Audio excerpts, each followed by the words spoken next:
Au cœur du Moyen-Âge, une histoire extraordinaire se déroule. Une légende qui traverse les siècles et fascine encore aujourd'hui. Celle du chien de Montargis, un animal dont la loyauté et le courage auraient permis de rendre justice à son maître assassiné. Tout commence en France, sous le règne de Charles V, dans une époque où l'honneur et la chevalerie dictaient les règles du pouvoir et de la justice. Un chevalier du nom d'Aubry de Montdidier est retrouvé mort en pleine forêt de Bondy, une vaste étendue boisée réputée dangereuse où rôdent brigands et assassins. Aucun témoin humain ne peut raconter ce qu'il s'est passé, mais son chien, un lévrier fidèle, est là, vivant, témoin muet d'un crime odieux. Après la disparition d'Aubry, son chien adopte un comportement étrange. Il erre autour des proches du chevalier, aboyant, gémissant, et semble particulièrement agité à la vue d'un autre chevalier, un certain Macaire. À plusieurs reprises, l'animal tente de l'attaquer, grogne en sa présence et refuse de le lâcher du regard. Le comportement inhabituel du chien ne passe pas inaperçu et commence à semer le doute parmi les nobles et les serviteurs du roi. Comment expliquer une telle agressivité envers Macaire alors que l'animal était réputé pour son calme et sa loyauté? La rumeur se répand rapidement jusqu'à parvenir aux oreilles du roi Charles V. Intrigué, le souverain décide de faire comparaître Macaire devant la cour. Sous la pression, le chevalier nie toute implication dans la mort d'Aubry. Aucun témoin humain ne peut l'accuser formellement, mais le chien, lui, continue d'exhiber une rage incontrôlable dès qu'il aperçoit Macaire.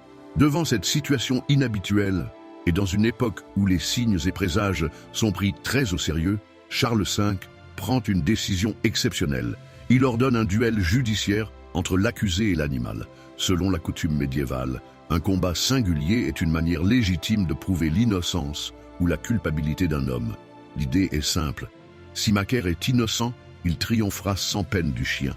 Mais si l'animal l'emporte, ce sera la preuve qu'il avait raison et que Macaire est coupable du meurtre de son maître. Le combat se déroule sur une île de la Seine, dans une enceinte spécialement aménagée pour l'occasion. Le roi, des nobles et une foule curieuse assistent à cet événement sans précédent. Face à Macaire, armé d'un bâton, se tient le chien, fou de rage, prêt à venger son maître. À peine le duel commence, l'animal se jette sur son adversaire avec une férocité impressionnante. Il esquive les coups, bondit avec agilité et finit par terrasser Macaire en le plaquant au sol, les crocs plantés dans sa gorge. Acculé, sentant la mort approcher, Macaire, dans un ultime cri de désespoir, avoue son crime devant tous les témoins. L'issue du combat ne laisse plus de place au doute. Sur ordre du roi, Macaire est immédiatement exécuté pour son crime, rétablissant ainsi l'honneur d'Aubry de Montdidier. Quant au chien, il est célébré comme un véritable héros et reçoit tous les honneurs dus à sa fidélité et à son courage. Certains racontent qu'il fut traité avec les plus grands égards jusqu'à la fin de ses jours, preuve que même dans une société dirigée par la force et les armes, un simple animal pouvait faire éclater la vérité. Cette histoire, entre légende et réalité, continue d'intriguer. À une époque où les croyances étaient ancrées dans la justice divine, un tel récit était-il perçu comme une simple fable morale, ou y a-t-il eu un véritable duel entre un chevalier et un chien?